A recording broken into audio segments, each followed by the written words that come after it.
आसंता 5 दिन मध्य राज्य में बढ़ शीतर प्रकोप। तो चलो देखा संपूर्ण अपडेट कौन रही।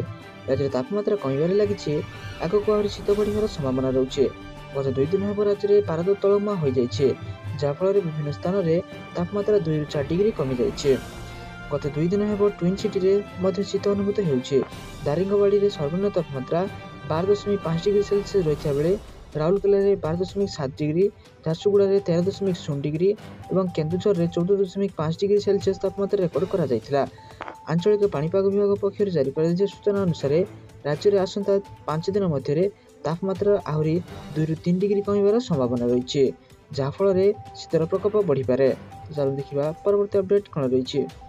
ओमफेड हेब नवीकरण यह 3टी जिले में खोल नुआ प्लांट। चलो देखा संपूर्ण अपडेट कौन रही। राज्य में खोल 3टी नुआ प्लांट संबलपुर, गंजाम और बालेश्वर ठारे खोल नुआ प्लांट। चाषी को प्रोत्साहन राशि मिल पाखापाखि 29 कोटी टंका चाषी को प्रदान कर। खूब शीघ्र चाषी को यह अर्थ मिल पार पोर्टाल माध्यम फीडबैक ग्रहण करेंगे ओमफेड।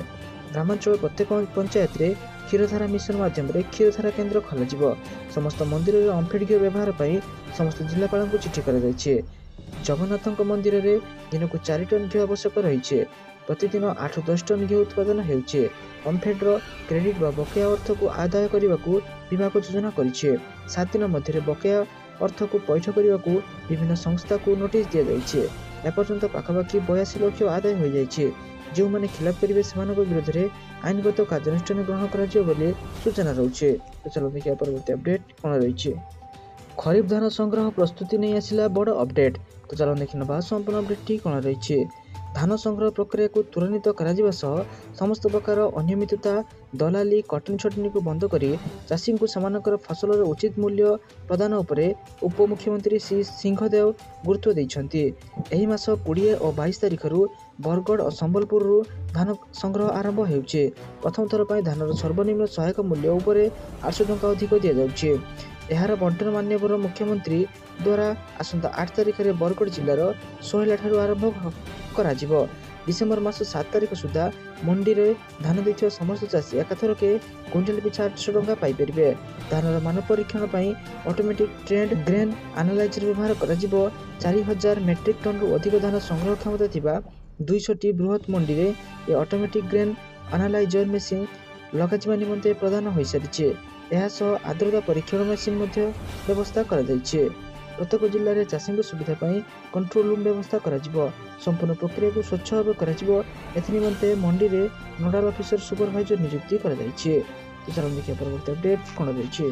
आज एवं 25 तारिख बंद रही मुख्यमंत्री जन अभियोग शुणाणी।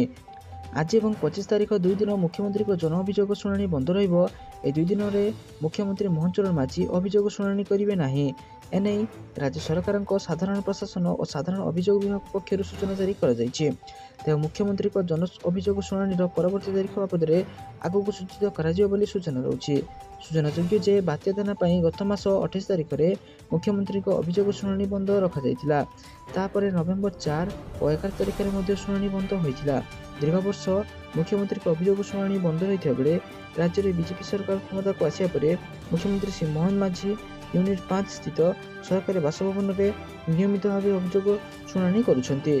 चलो देखिए परवर्ती अपडेट कौन रही। सरकार बड़ घोषणा प्रथम ରୁ 5ମ श्रेणी पर्यंत समस्त स्कूल छुट्टी घोषणा। तो चलो देखना संपूर्ण अपडेट कौन रही। तो निष्पत्ति अनुसार प्रथम ରୁ 5ମ श्रेणी पर्यंत बंद घोषणा कर समस्त विद्यालय। किंतु बड़ कथा होउछि अनेकांश ऑनलाइन माध्यम पाठपढ़ा जारी रही सूचना दि जाइए। दिल्ली एनसीआर वायु क्रमागत भाव में विषाक्त होबार लगी। या दृष्टि रखी सरकार एक बड़ निष्पत्ति नहीं। हरियाणार एनसीआर पड़ुवा जिलार विद्यालय में प्रथम श्रेणी ରୁ 5ମ पर्यंत समस्त श्रेणी बंद रहिबो। एही अवधि मध्य राज्य 4टी जिलार गुरुग्राम, रेहतक, सोनीपाट और झज्जार प्राथमिक विद्यालय में छुट्टी घोषणा कर। चंडीगढ़ प्रदूषण स्तर खराब स्थिति रही। जदिव गत एक सप्ताह तुलन में AQI 300 तले पहुंची और वायु गुणवत्तार सामान्य उन्नति घटी तथापि यार खराब अवस्था रही। चंडीगढ़ में AQI सकाल 282 पहुंची। वर्तमान चंडीगढ़ में धुआं यथेष्ट आराम मिली किंतु पंजाब में अनेक अंचल में धुआं पर ऑरेंज अलर्ट जारी कर। तो चलो देखा परवर्ती अपडेट कौन रही। सुकन्या समृद्धि योजना रे झील मानक मिल 70 लाख टंका 3 गुणा रिटर्न। तो चलो देखना संपूर्ण अपडेट कौन रही। तो यही स्कीम आप 10 वर्ष पर्यंत झील मान नाम एक बैंक अकाउंट खोली टंका जमा करेंगे। वर्ष को 250 टंका आरंभ कर 1.5 लाख टंका पर्यंत निवेश करेंगे। ये योजना 3 गुणा रिटर्न मिलता है। योजना निवेश कले आपको टैक्स धारा 18C आधार में सामान्य आश्वस्ति मिल 200% रिटर्न मिल। जदि आपण यही स्कीम रे वार्षिक 1.5 लाख टंका पर्यंत निवेश करती तेज आपण 70 लाख टंका पर्यंत फंड जमा करेंगे। यही टंका निवेश टंकार 3 गुणा अधिक निश्चित है। झील को 10 वर्ष होगा पूर्व यही अकाउंट खोलिबा जरूरी। यापर अकाउंट खोलिबा संभव हेब नहीं। सुकन्या समृद्धि स्कीम एक टैक्स फ्री स्कीम। एथिरे 3टी पृथक टैक्स बेनिफिट मिलता है। धारा 18C आधार में वार्षिक 1.5 लाख पर्यंत निवेश छाड़ मिल। यहाँ रिटर्न टैक्स बेनिफिट मिलता है। शेष में मैच्योरिटी समय बेनिफिट मिलता है। यह योजनार लॉक इन अवधि 21 वर्ष जाए रही। यह अर्थ 21 वर्ष पर निवेश अर्थर मैच्योरिटी हेब। यह छड़ा मैच्योरिटी पूर्व आपड़ टंका ठू काढ़ी पारे ना। तो चलो देखिए परवर्ती अपडेट कौन रही। यही तारीख पाखर मिलबनी आउ राशन कार्ड रे चाउल। तो चलो देखि नबा संपूर्ण अपडेट कौन रही। तो राशन कार्डधारी मैंने तुरंत ई-केवाईसी कराने को पड़ो। राशन कार्ड रे पंजीकृत समस्त सदस्यों ई-केवाईसी बाध्यतामूलक कर दिया जाए। जहाँफल प्रकृत हिताधिकारी क्यों माने एवं क्यों माने सरकार सुविधा पाइबा योग्य ताहा जना पड़। समस्त राशन कार्डधारी ई-केवाईसी कार्य एवं बर्तमान बाध्यतामूलक कर दिया जाए। जदि ई-केवाईसी करा न जाए तेज राशन कार्ड ना काटी दि जाए।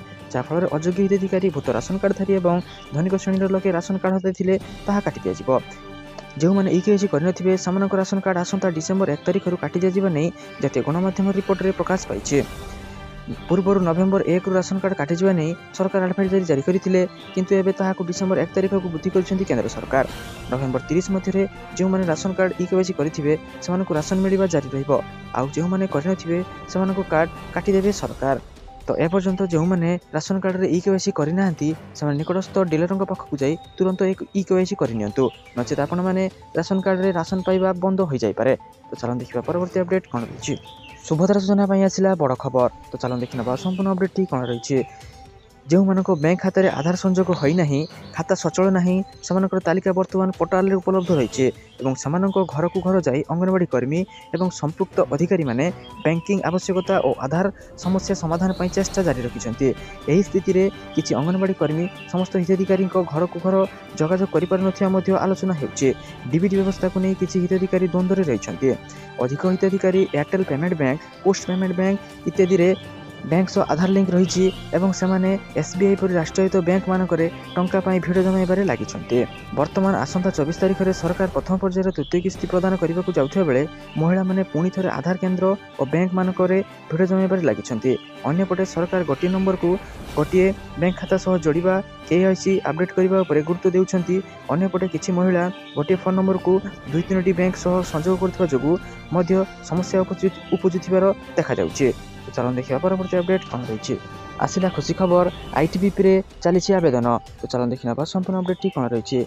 Indo Tibet border police force ITBPF रो सब इन्स्पेक्टर मुख्य कनेस्टेबल और कनेस्टेबल नियुक्ति में प्रकाश पाई विज्ञप्ति। आवेदन प्रक्रिया आरंभ हो सारी बेले आवेदन शेष तारीख रही 14 डिसेम्बर। योग्य तथा आग्रही प्रार्थी मैंने ऑफिशियल वेबसाइट requirement.itbppolice.nic.in आवेदन करेंगे। सब इन्स्पेक्टर 92टी मुख्य कनेस्टेबल 383टी कनेस्टेबल 51टी पदवी खाली रही। डिसेम्बर 14 सुधा 20 ରୁ 25 वर्ष बयसर प्रार्थी मैंने एसआई पद पर आवेदन करेंगे।